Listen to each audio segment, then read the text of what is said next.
She came over and we were talking, and Batman greeted her at the door, and it was a normal day. It's devastating. It's mind-blowing. We're still trying to process what happened. And he was so tiny, he could literally fit in the palm of your hand. He was my emotional support dog. He would know when you're sad, and he would come give you snuggles. He was one of the things that held us together. Our community has been amazing. They've really all come together. They've shown their support. He went missing. We had strangers out looking for him. It's a warming feeling, as just knowing that he meant something to someone other than just us. They're just assuming that we just picked some random person. I've known the family since I was in 7th grade. She was part of your family almost. She was family. We treated her like family. He grew up with them. He babysat our kids for years, probably 3 years. We took our due diligence to hire somebody, and I just want people to understand that it just wasn't on a whim. I don't trust anybody to watch my child. I take very good precautions when it comes to my children. I don't just jump into something because I want to go on date night. I want, background. I want, references. Do you have any idea what could have caused this? No, and that's the thing we're trying to figure out, and what we want answers to. What happened? What triggered this? What caused her to go down such a dark path? And how a 5-pound dog could make you so angry. Had you ever noticed anything that may have said, something's not right? No. She never really gave any indication of that at all. When you think of the fact that she was helping you look for the dog for what I believe was about a half an hour, what does that say to you? Honestly, I have no words for what it says. Well, I have words, I just can't say my words.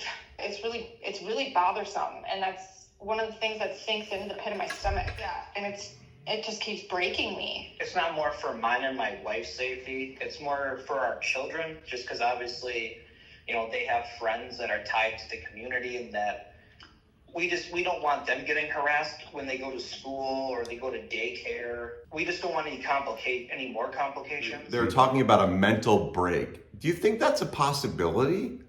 In my own personal opinion, I don't think so. I mean, again, she showed no signs of it. Yes, every child has their moments where they lash out. She showed no indication. She didn't act out.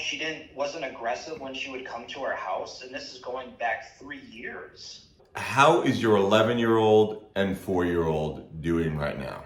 Our 4-year-old, she's okay. She asks about Batman a lot, where she asks where he is. And then she has a moment of clarity, and she's like, oh, Batman's gone forever. But then she says, Batman's my best friend, and I miss him. But she's still at such a young age yet that it's not comprehending as to what really happened. My 11-year-old, she's so traumatized that she doesn't want to come home. She wants to stay at grandma's house because she's afraid of having those images in her head of seeing Batman. Your 11-year-old daughter, would you agree with this, is scarred for life? Yes, she's definitely scarred for life. This is something that she's not going to get over. And how about you? Are you scarred for life? Yeah, if I honestly had to give 100% true blue answer, yeah. This is something that I can't get past.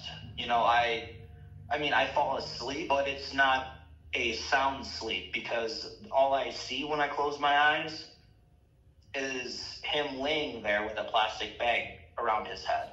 What were your thoughts when you heard some of these comments from the criminal complaint about, I guess so, I don't know, it seems like I was...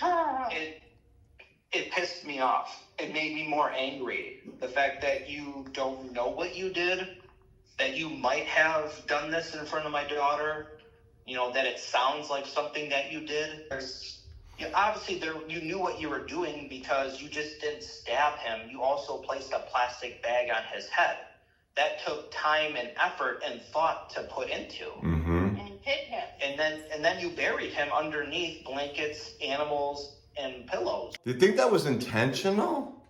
I believe It's all based on, obviously, the intent for insanity plea. But again, that's just my own personal That's your opinion, right? I gotcha. What do you want to happen? What I want to happen and what will happen are obviously two different things. You know, I mean, I want her to face the full, penalty of the law.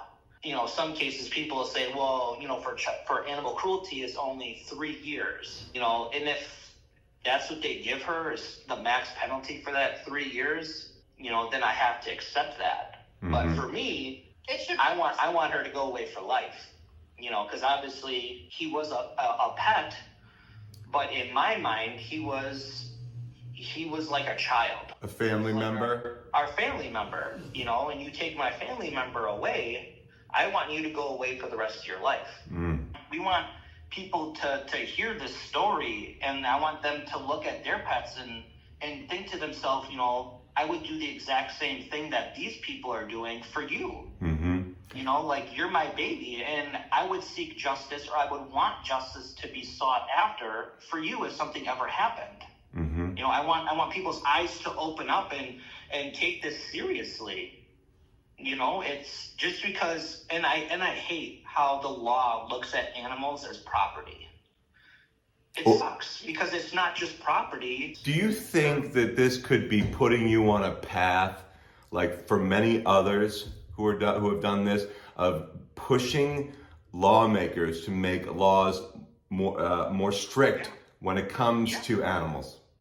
Yes, I mean, I would hope that legislation and anybody in government would see this story and look at it and be like, we really should start making changes to start benefiting animals. Batman's law.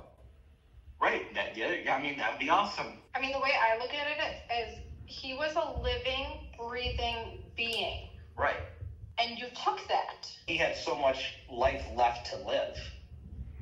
Memories to create with my child growing up. Just because they can't speak for themselves, that's why me as a dad, I speak for him.